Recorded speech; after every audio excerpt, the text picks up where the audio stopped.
Hello everyone, I am Ritesh Kumar Ravi. I am going to discuss about the last keyword section because ये पूरा section मैंने अभी दो topics already, दो videos already बना चुका हूं मैं इसके ऊपर। तीसरा सबसे इम्पॉर्टेंट टॉपिक या फिर आप बोल सकते हैं कि कीवर्ड है मेरा 2 डायमेंशन के अंदर पेरीमीटर एंड एरिया और 3 डायमेंशन के अंदर सरफेस एरिया एंड वॉल्यूम। इसमें एक और वर्ड जुड़ेगा जिसे हम कहेंगे total surface area and volume. मैंने बोला था this is the most important point, क्योंकि पहला पॉइंट मैंने पॉइंट, लाइन, सरफेस और सॉलिड सबको मैंने डिफाइन किया था और इजीली आप समझ गए थे। फिर मैंने अभी डिफाइन किया कि जिस तरह से पॉइंट से आपके लाइन बने थे, लाइन से आपका सरफेस बना था और सरफेस से आपका सॉलिड्स बना था, वैसे ही रेक्टेंगुलर शेप 2D शेप में अगर मैं उसे एक थिकनेस पे लेकर के जाता हूँ, बहुत सारे 2D शेप्स को मिला देता हूँ, जैसे कई स्क्वायर्स को मैं 1 by 1 रखता हूँ तो इट बिकम्स माय क्यूब। कई रेक्टेंगल्स को मैं 1 by 1 रखता हूँ तो इट बिकम्स माय क्यूबॉइड। बहुत सारे मैं सर्कल्स को ये 1 के ऊपर दूसरा, दूसरा के ऊपर तीसरा, तीसरा को चौथा रखता हूँ तो वो मेरा क्या बन जाता है, क्या बन जाता है, सिलेंडर। ठीक है, और सिलेंडर को कुछ इस तरह से हम काटते हैं तो हमारा क्या बन जाता है, वो क्या बन जाता है, कोन। जो आप खाते हो एक सिलेंडर का ही पार्ट है। ये समझ में आपको आ रहा है कि सर ये कैसे बोल रहे हो, तो जिन लोगों ने वीडियो नहीं देखा है उनके लिए थोड़ा सा लग रहा है। ये सिलेंडर है ना, ये रहा आपका पॉइंट, राइट। अगर मैं कुछ इस तरह से इसको काट दूं तो ये वाला चीज एक कोन बन जाएगा, ये वाला चीज और कोन, ये कोन तो आपको दिख रहा था, एक कोन, 2 कोन और 3 कोन, इसमें मतलब एक सिलेंडर से 3 कोन बन जाएगा, राइट। और भुज्जा वाला में तो खाए होंगे या आप आइसक्रीम खाते तो वहां कोन दिखता ही होगा। तो कुल मिलाकर के ये भी आप जानते ही हैं ना। उसमें और भी एक था कोन के बाद एक स्फीयर, तो मैंने बोला था ये स्फीयर बहुत इंपॉर्टेंट टॉपिक है और इसको मैं अलग से डिस्कस करूंगा और पूरी पृथ्वी उसमें समाई हुई है। Sphere is very very important as well as critical concept, तो मैं अलग से कवर करूंगा। ठीक है, क्योंकि ये सब कोरिलेटेड है तो इजीली कवर भी हो जाएगा।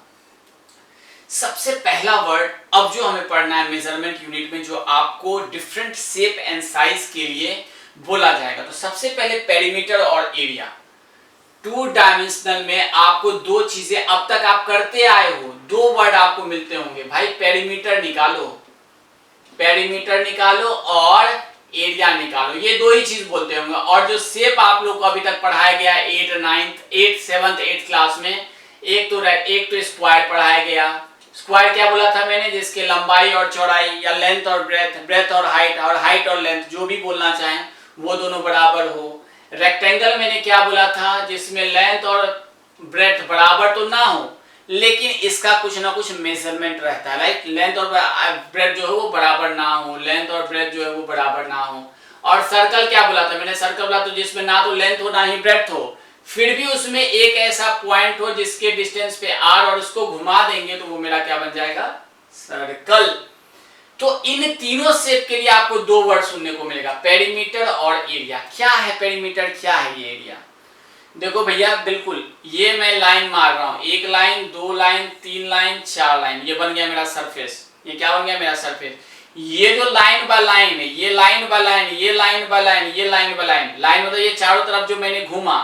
अगर मैं रेक्टेंगल की बात करूं, ये देखो रेक्टेंगल, ठीक है, ये लाइन बाय लाइन, ये लाइन बाय लाइन, ये लाइन बाय लाइन और ये लाइन बाय लाइन जो घूमा, ये मेरा हो गया पेरीमीटर। और ये वाला लाइन बाय लाइन जो मैंने घुमा, ये हुआ मेरा पेरीमीटर। तो what do you mean by perimeter. Perimeter भी 2 शब्द से मिलकर बना होता है, पेरी और मीटर। अगर हिंदी में बोले तो हिंदी और भी आसान है, जिसका नाम है परिमिति।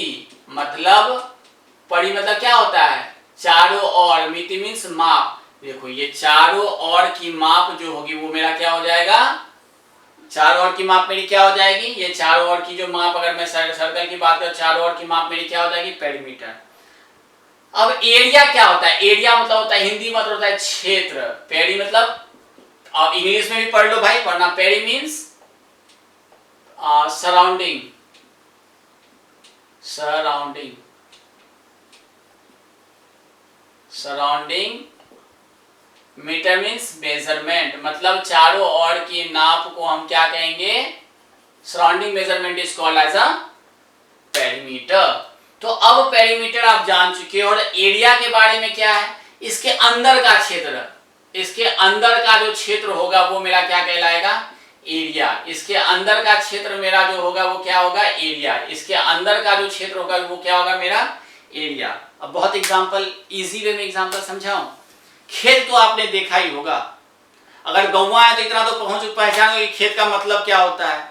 खेत का मतलब होता है आप ट्रेन से ट्रैवल करते हो, बस से ट्रैवल करते हो, जो किसान जो खेत लगाते हैं, उस किसान का जो खेत होता है उसके बीच में एक आड़ी होता है। आड़ी कहने का मतलब एक बॉर्डर बनाया होता है जिसपे वो चलते हैं, पगडंडी जिसे कहते हैं आप, वो पगडंडी बना जो होता है, वो पगडंडी मेरा क्या होता है, पेरीमीटर। और उसके बीच में जो हम खेत में जो मतलब धान गेहूं चावल ये सब जो लगाते हैं, ये सब मेरा हो जाता है एरिया। समझ गए, दोनों वर्ड एकदम क्लियर है, कहीं कोई समस्या नहीं। अब हम आगे की तरफ बढ़ते हैं। एक बार मेरा पेरीमीटर और एरिया समझ में आ गया तो हम फॉर्मूला पे भी आएंगे, क्योंकि मैं 1 बाय 1 सारे फॉर्मूलाज भी डिराइव करूंगा और हर शेप के लिए अलग अलग करूंगा। पहले तो इन सारे वर्ड्स को समझने का प्रयास करते हैं। पेरीमीटर जैसे ही बोलेगा तो पगडंडी, पेरी मींस चारों ओर वाला, कोई बोलेगा पेरीमीटर क्या है, पेरीमीटर, पेरीमीटर, पेरी मतलब चारों ओर, मीटर मींस मेजरमेंट, मतलब उसका बाउंड्री लाइन। पेरीमीटर का मतलब क्या याद रखेंगे, मैंने बोला था हर चीज को याद रखने के लिए बाउंड्री लाइन। याद है ना, क्रिकेट अगर आप खेलते हैं राइट, तो एक बाउंड्री बना होता है, तो वो जो बाउंड्री लाइन होता है जो आप देखते होंगे, दैट इज माय पेरीमीटर। अब अलग अलग शेप के अलग अलग पेरीमीटर होते हैं। पेरीमीटर समझ में आ गया। एरिया, उसके अंदर, जैसे क्रिकेट में जो बाउंड्री लाइन के अंदर में हाथ पर, जिसके क्रिकेट में जहां पे बॉल लोग खेलते हैं, जिसके अंदर में दौड़ते हैं, जो बाउंड्री लाइन हो के अंदर वाला पार्ट होता है वो मेरा होता है एरिया। खेत के अंदर जो आप वहां पे जो पगडंडी बोलते हैं, पगडंडी के अंदर जहां हम लगाते हैं, दैट इज माय एरिया। और देखना मैं इसी से सारे कॉन्सेप्ट बनाऊंगा, सारे क्वेश्चंस मैं ऐसे ही बनाऊंगा, बिल्कुल गौवा देहाती स्टाइल में, और सब दिखेगा और सब समझ में आएगा। ठीक है, तो ये एरिया समझ में आ गया। Now coming on quickly on the measurement unit in the 3 dimension. ठीक है, इन द 3 डायमेंशन। और इसमें जो वर्ड है मेरे पास वो है, देखिए मैं इसी से कोरिलेटेड है तो मैं इसको अभी थोड़ा सा रब करता हूं, और रब करने के बाद 3 डायमेंशन में हम किस तरह से चीजों को देखते हैं। सबसे पहले तो 3 डायमेंशन कहने का मतलब क्या था, राइट। चलिए रेड पेन से बनाते हैं इसको। 3 डायमेंशन मैं बता रहा हूं, मैं सारे के सारे एनिमेशन से भी बनाऊंगा, लेकिन अभी एक्चुअल विजुअलाइजेशन मुझे देखना है। 3 डायमेंशन में मैंने बोला total surface area, total surface area, surface area और वॉल्यूम। जब आप सरफेस एरिया, ये जो एरिया है राइट, अगर जैसे मैं इस डब्बा की बात करूं राइट, ये डब्बा मैंने खोल दिया, ये डब्बा मैंने खोल दिया, तो ये मेरा क्या था, इसमें लेंथ है, इसमें लेंथ है और ब्रेथ है। तो ऐसे बहुत सारे एरियाज को मैंने डब्बा बना करके जो ये डब्बा बनाया, जिसमें हम कुछ भर सकते हैं। इसमें क्या है, हम कोई भी चीज रख सकते हैं, इसमें जीरा रख सकते हैं, मरीच रख सकते हैं, धनिया रख सकते हैं, पानी रख सकते हैं, जो चाहे वो रख सकते हैं। अगर मैं बोतल की बात करूं, जैसे इसमें देखिए, इसमें लिक्विड रख सकते हैं। तो मतलब इसके अंदर जब हम कुछ रख पाते हैं राइट, इन जनरल जो हम समझने के लिए बोलते हैं, वो मेरा वॉल्यूम होता है। और ये खाली एम्प्टी, जैसे इसमें अगर मैंने पानी के साथ जो भरा,